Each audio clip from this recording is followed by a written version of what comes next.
There's Arizona Diamondbacks versus Colorado Rockies.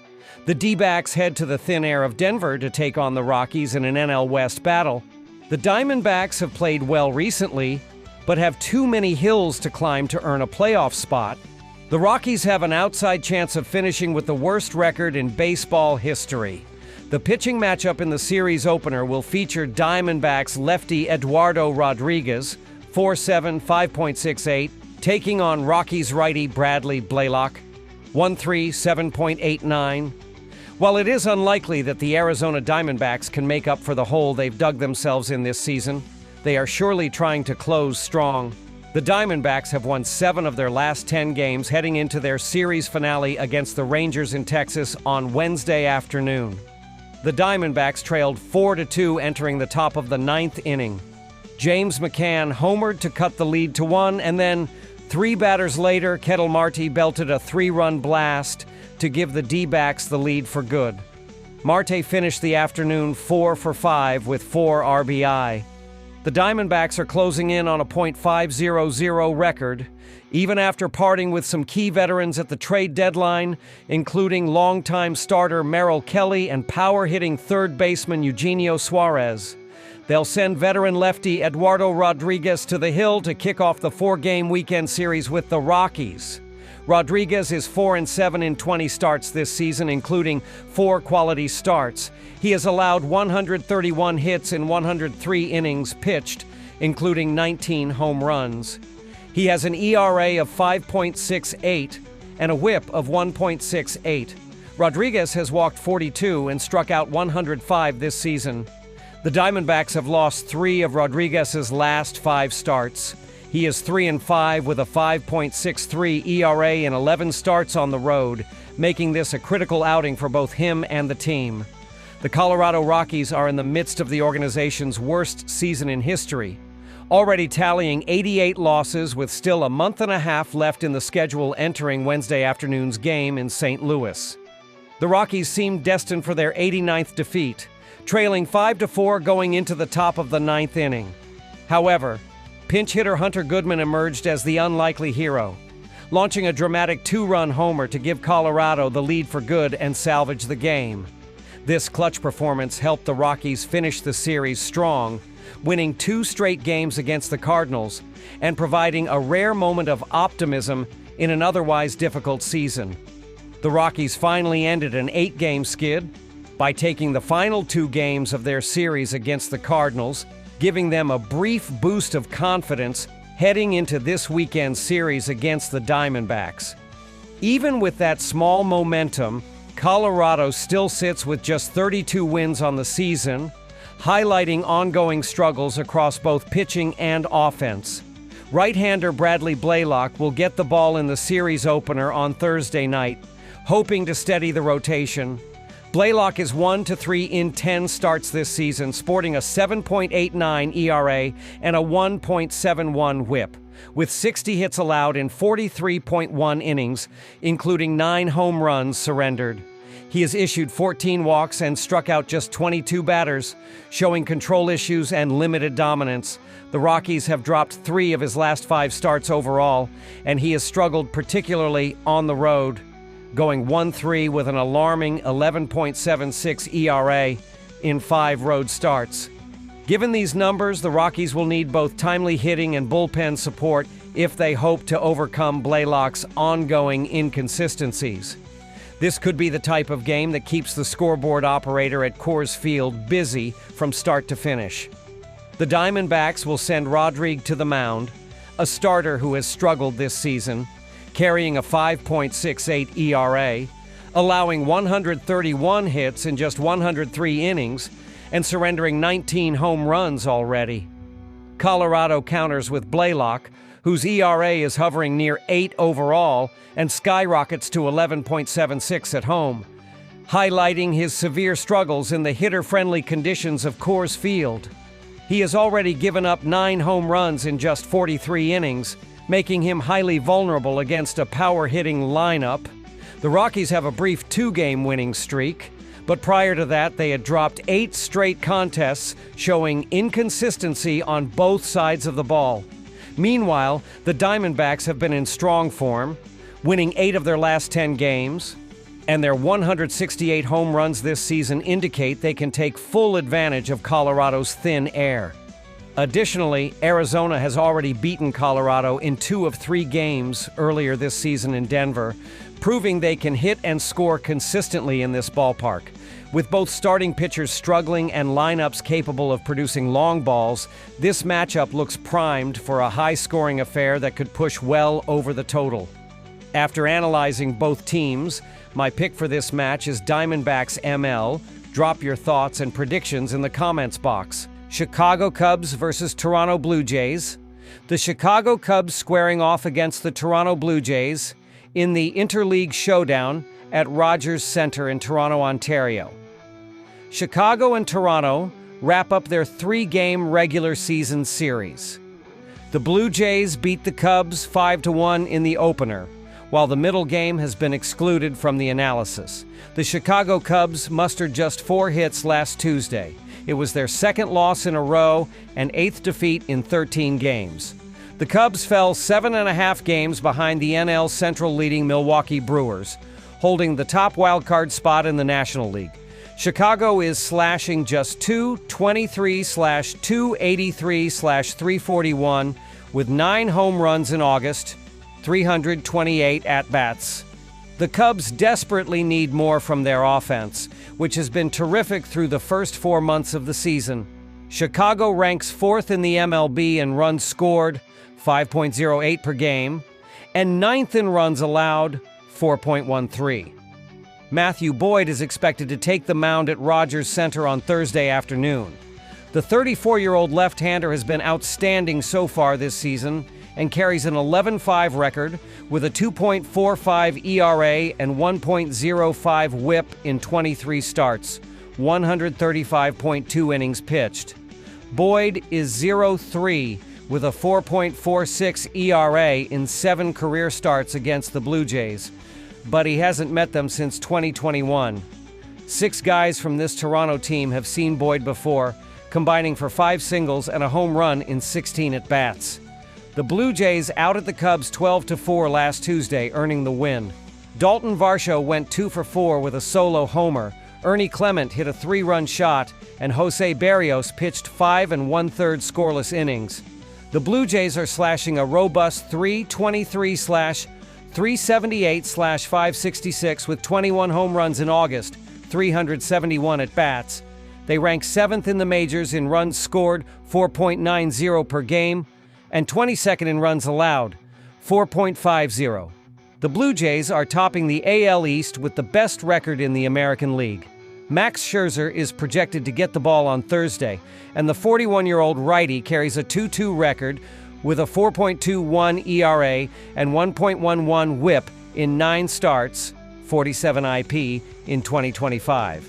The 3-time Cy Young Award winner has pitched well over his previous 2 starts, allowing 3 earned runs on 11 hits and 3 walks across 12 innings of work. Scherzer is 5-2 with a 2.82 ERA in 11 career starts against the Cubs. He hasn't faced them since 2022, and the current Cubbies are 23 for 106 with 3 doubles and 7 home runs against Scherzer. Given these numbers, Scherzer appears poised to continue his dominance, as the Cubs have struggled to adjust to his pitching style over time. I'm backing the under in this game, even though neither bullpen breeds full confidence. Over the last 10 days, the Cubs bullpen has compiled a 3.45 ERA, 1.26 WHIP, and a .257 batting average against, while the Blue Jays pen has amassed a 4.88 ERA, 1.48 WHIP, and a .190 batting average against.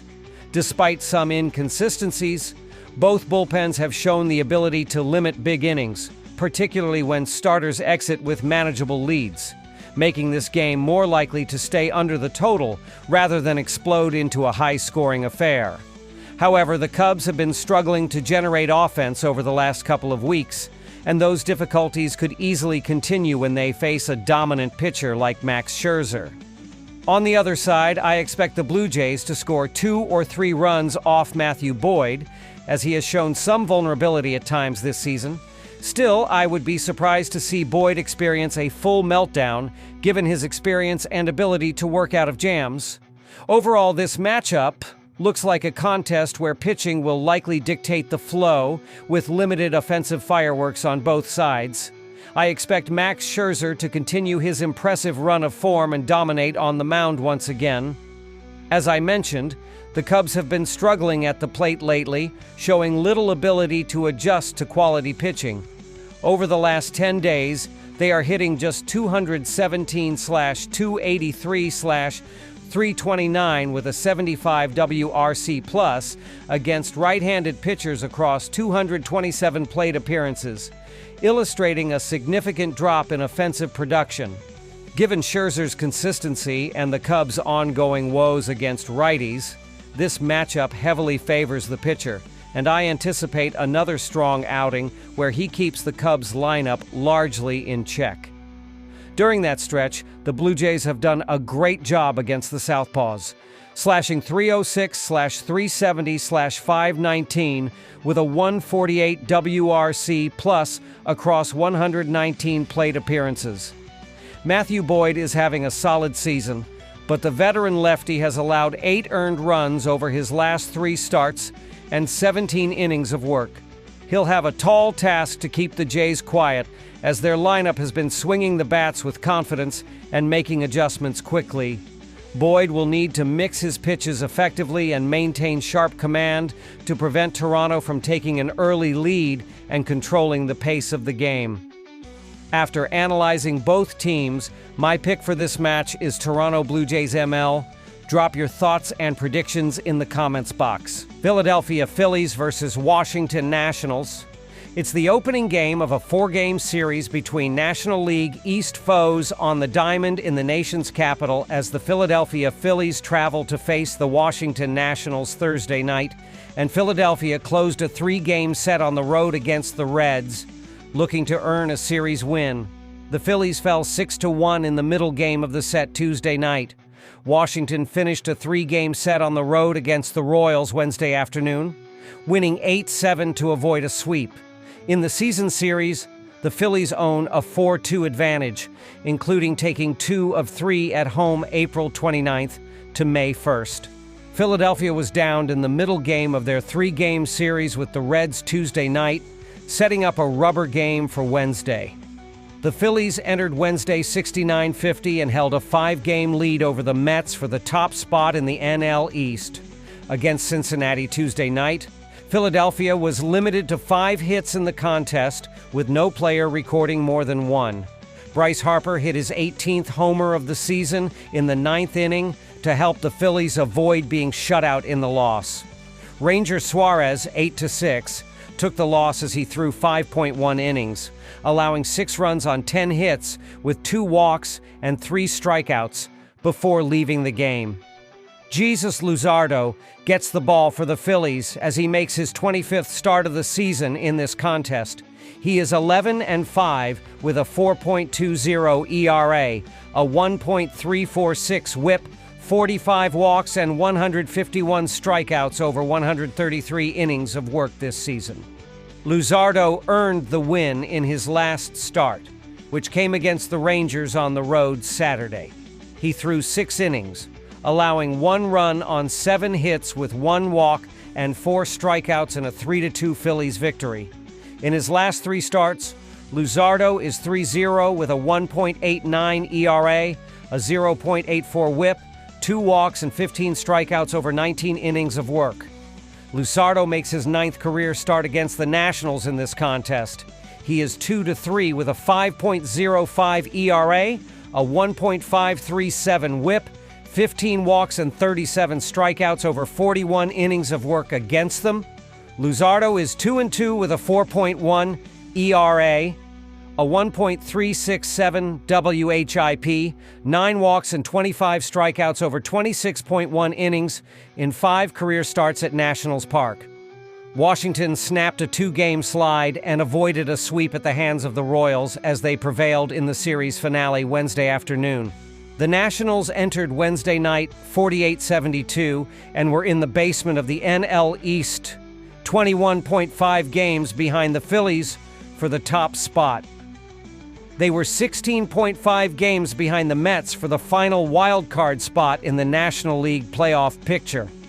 Against Kansas City, Washington finished with 10 hits, with Brady House, RBI, and Dalen Lyle, 2 runs RBI, each picking up a pair in the contest. Nathaniel Lowe, his 16th, and C.J. Abrams, his 16th, each homered in the victory for the Nationals. Jake Irvin threw 4 innings, allowing 6 runs on 7 hits with 4 walks and 3 strikeouts, but didn't factor in the decision. Jose Ferrer, 4-3, earned the win with 1.1 scoreless innings of relief, allowing 3 hits with no walks or strikeouts, giving the Nationals a much-needed boost in morale. Brad Lord takes the ball for the Nationals in the opener of this series as he makes his 40th appearance, 11th start of the season. He is 3-6 with a 3.28 ERA, a 1.212 WHIP, 28 walks, and 70 strikeouts over 85 innings of work this season. Lord picked up the win in his last start, which came against the Giants on the road Saturday.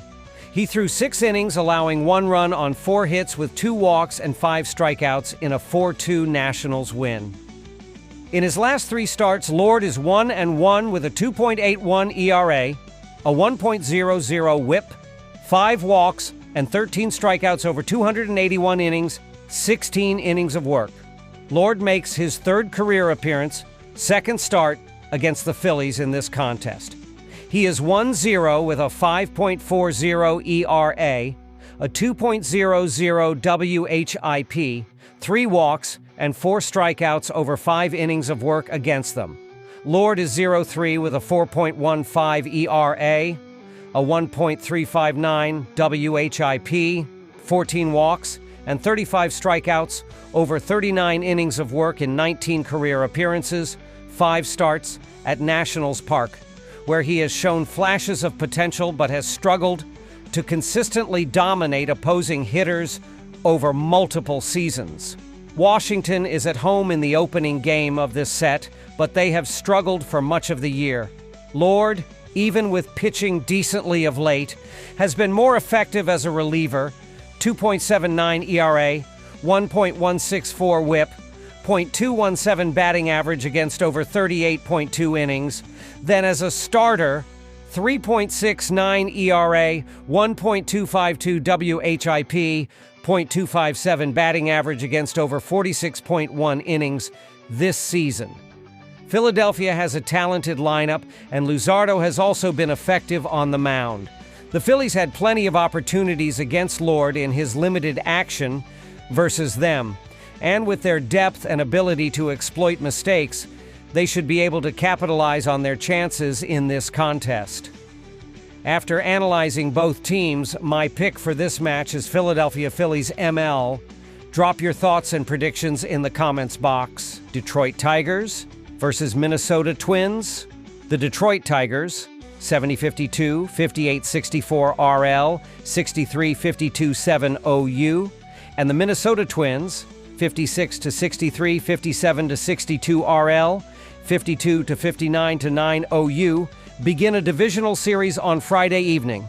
And the Tigers are sending ace Tarek Skubal to the mound. The Twins will reply with Bailey Ober. The Tigers lead the season series 5-4. Tarek Skubal will get the nod on Friday evening. Skubal had a rare bad outing last weekend, squandering 4 runs in 4.2 innings against the Angels and managed to escape with a no decision in a game the Tigers won. The star ace is a Cy Young candidate. He has conceded 2 or fewer runs in 6 of his past 10 outings and has delivered a 2.35 ERA and a 0.86 WHIP, complemented by an 11-3 record in 145.1 innings pitched on the year. Skubal posted 7 scoreless innings against Minnesota in the only clash this season and has recorded a 3.17 ERA, a 0.95 WHIP, and a 5-3 record in 71 innings against the rivals. The Detroit Tigers have been hit or miss for a while now, but remain 6.5 games ahead of the Guardians atop the division. They are battling for the best record in the AL with the Blue Jays. They each have 70 wins. The Tigers won a home series against the Angels last weekend and won 2 of 3 road meetings against the White Sox, conceding just 10 runs. The squad is 31-28 on the road. Kerry Carpenter has been the biggest threat on this offense this month, amassing 10 RBIs and a dazzling 1.01 OPS.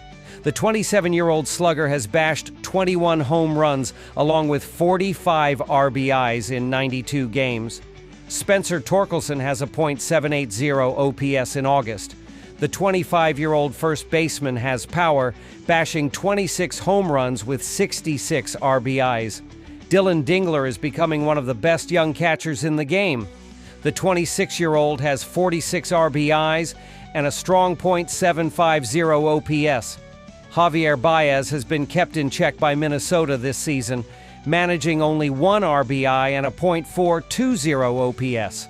The 32-year-old shortstop has managed 47 RBIs and a .716 OPS on the year. Detroit is averaging 4.79 runs on the year, ranking them 9th.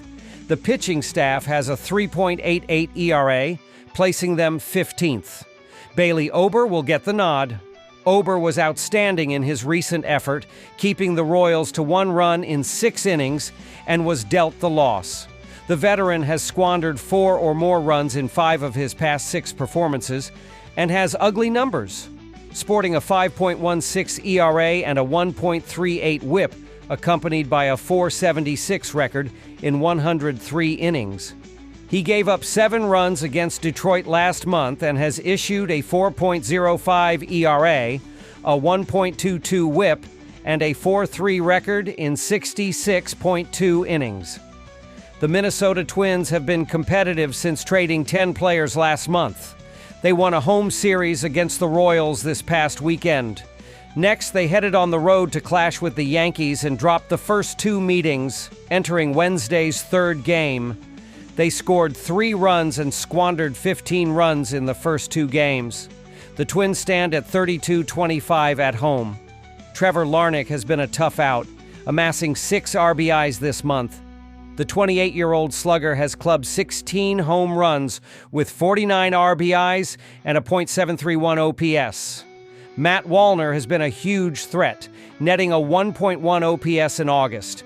The veteran outfielder has 16 bombs with 27 RBIs on the season. Austin Martin is receiving playing time due to the trades. The young outfielder only has 1 RBI in 11 games and has added a .697 OPS, showing flashes of potential. Byron Buxton has returned from a trip on the Illinois. The star slugger has posted 60 RBIs and a .906 OPS.